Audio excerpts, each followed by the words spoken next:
Ներողություն, բաց թողեցինք, Լևոն Քոչարյան, ապա Արփինե Դավոյան։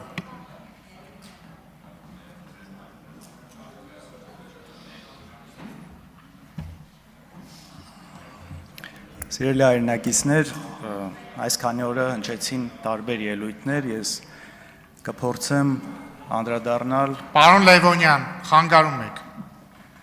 Շարունակեք։ Ես կփորձեմ անդրադառնալ դրանցից մի քանիսին անճշտություններին։ Տեսեք, Ռուբեն Ռուբինյանը ելույթի ժամանակ խոսեց, երբ որ ինքը 18 տարեկան էր, կարծես իմ այս անարդարությունների, ապօրինությունների դեմ պատասխանի հետ կապված, հիշեց իր հոր դեպքը, երբ որ նա 18 տարեկանը չկարողացավ նշել հոր հետ։ Ես ինքս փորձեցի նայել այդ դեպքը իրականում մարտի 3-ից մինչև, եթե չեմ սխալվում, մայիսի 13-ը ձեր հայրը գտնվել է անազատության մեջ ու մայիսի 13-ին դատախազությունը ինքն է հետ վերցրել, հետո հետագայում ենթադրում գործը կարճվել է։ Մի հարց ինձ հետաքրքիր է, բաց աղբյուրներում չկարողացա գտնել։ Դուք կարող եք իմանալ ով էր դատավորը, ով կալանք տվել է։ Չեք հիշում։ Հետաքրքիր է ուղղակի, այդ եթե ճշտ եք, խնդրում եմ հետո ասեք, էլ ինձ իսկապես հետաքրքիր է։ Կփորձեմ։ Լավ, շարունակենք։ Գիտեք, իսկապես հնարավոր է նաև խոսվեց մի քանի հոգի այստեղ խոսեցին նաև այսպես անընդհատ, երբ որ փորձում են մեզ հակադարձել 2008 թվականի հետ կապված, մարտի 1-ի հետ կապված ու շատ ուրիշ հարցեր։ Այստեղ երբ որ բովանդակային չի լինում, սկսում է այս հետ գնալ, հիշել, կարծես դրանով փորձելով արդարացնել այն ինչ հիմա կատարվում է, ինչը կարծում եմ ճիշտ չի ու արդար չի, բայց ամեն դեպքում, նաև կարծեմ Վագներ Ալեքսանյան ասում է մարտի 1-ին անմեղ մարդիկ էին ձերբակալվում ու կալանավորվում, հետապնդվում։ Գիտեք, միգուցե անմեղ մարդիկ այդ ժամանակ ձերբակալվել են, կալանավորվել են, հնարավոր է ես այստեղ չեմ վիճում, բայց մի մարդ, եթե հաստատ անմեղ չի ձերբակալվելու դատական գործը իր հետ կապված եղել է, իմ խորին համոզմունքով դա Նիկոլ Փաշինյանն էր։ Ես գիտեք, մեկ-մեկ այս հիշողության երևի ամնեզիա է ելնում շատերի մոտ, ուզում եմ ուղղակի մի ձայնագրություն դնել ու նաև այսօրվա այս ձերբակալությունների ֆոնին Facebook-ային գրառումների ու զուտ կարծիք արտահայտելու համար մի հատ նայենք էլի այս կոնտեքստում այս խոսակցությունը հիմա եթե լիներ դա ոնց կընկալվեր։ Ես ձեզ յուրաքանչյուրին կոչ եմ անում, ունենալ ձեռքին ինչ-որ բան, ինքնապաշտպանությունը կազմակերպելու համար։ Կլինի փայտ, կլինի քար, չգիտեմ ինչ։ Այո! Չեք պատկերացնի հոգիս ոնց էր փառավորվել, երբ որ իմացա, որ ոստիկանների ձեռից վահաններ ու մահակներ եք։ Լիկա արարու! Ասել եք մներ։ Հավաքում ենք ինչքան հնարավոր է շատ մարդ։ Հիմա ոչինչ սուրհանդակ ուղարկեք, հեռագիր ուղարկեք, ցիտիկ ուղարկեք, մարդկանց հավաքեք այստեղ։ Մի խոսքով, այստեղ շարունակությունը շատ ավելի հետաքրքիր բաներ էլ կա։ Հաջան եղել է մարտի 1-ին առավոտը մինչև որևէ զոհ լինելա։ Լավ։ Եվ շարունակեմ այս հնարավոր է, ժողովուրդ, հնարավոր է իրականում այս ժամանակ, երբ որ ձեր վարչապետը այս հայտարարությունները անում էր, քարեր վերցրեք, բարիկադներ սարքեք, պաշտպանություն ստեղծեք, հիշացնեմ, չի եղել ոչ մի զոհ։ Ու նաև ուզում եմ հիշացնել, առաջին զոհը եղել է ոստիկան ու ընդհանուր 190-ից ավել ոստիկան այդ օրը տարբեր մարմնական վնասվածքներ ստացել, այրվածքներ, տարբեր բեկորային վնասվածքներ ու քաղաքացիական անձ 32 հոգի։ Ես շատ ցավում եմ այդ օրվա իրադարձությունների համար, բոլոր զոհերի համար, բայց երբ որ այստեղ գալիս եք դրանից խոսում եք, խնդրում եմ նաև արդարությունը փորձեք պահել։ Ու այսօրվա ֆոնին նորից կրկնեմ, այն ինչ կատարվում է, այն ինչի համար մարդկանց ձերբակալում են, ուղղակի սարուձորեն այս ամեն ինչի հետ, այն ինչ որ այս մարդը ասել է։ Մի հատ կարող ենք հիշել տարբեր քրեական գործեր, ինչի համար են մարդիկ ձերբակալվել։ Ու նաև անդրադառնամ մի քանի ուրիշ հարցի։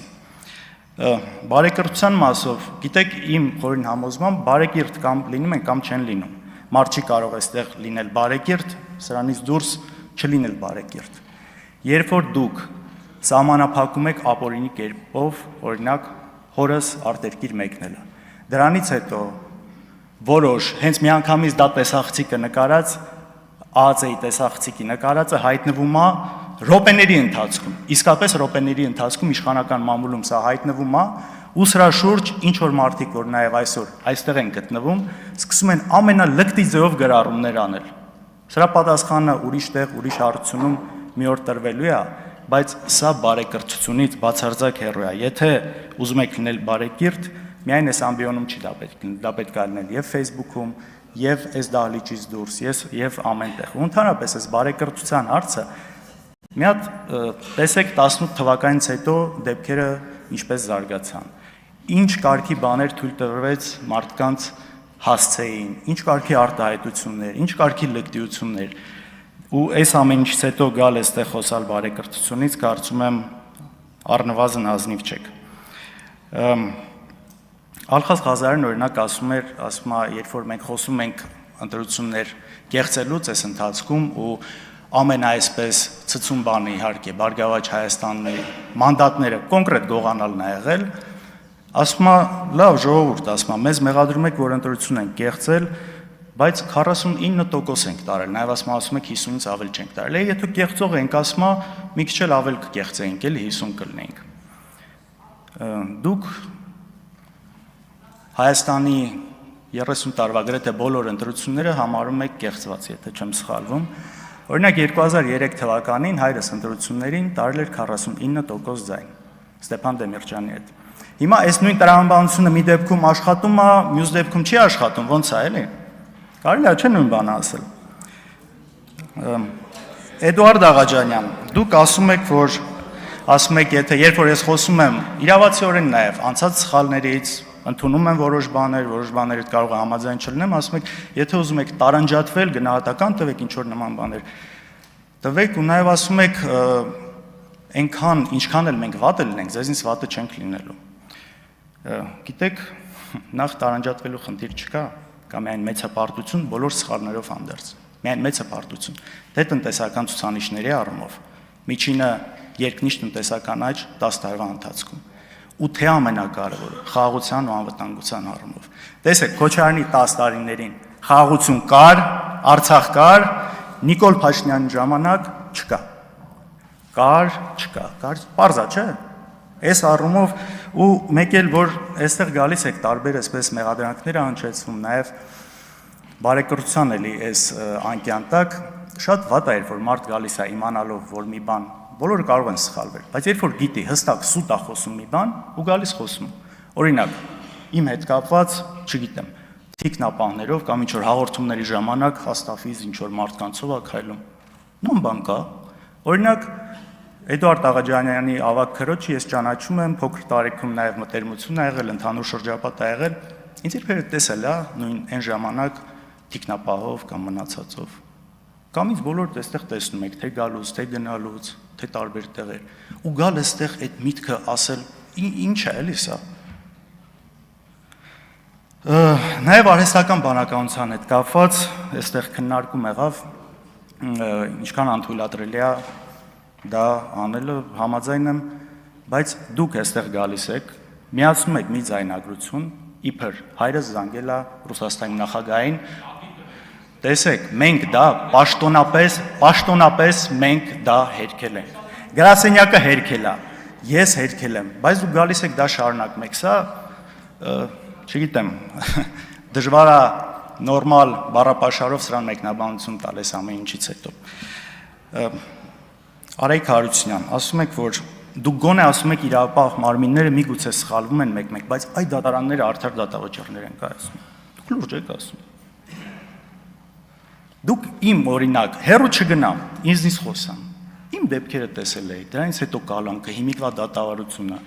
Կարող եք իհարկե հանրային հեռուստատեսություն չի գալիս նկարում, փող, բան, այսպես չկա, էլի, հետաքրքրություն չի առաջացնում։ Տեսել եք այդ ոստիկանները ոնց են գալիս խեղճացած գլուխները կախած խոսում։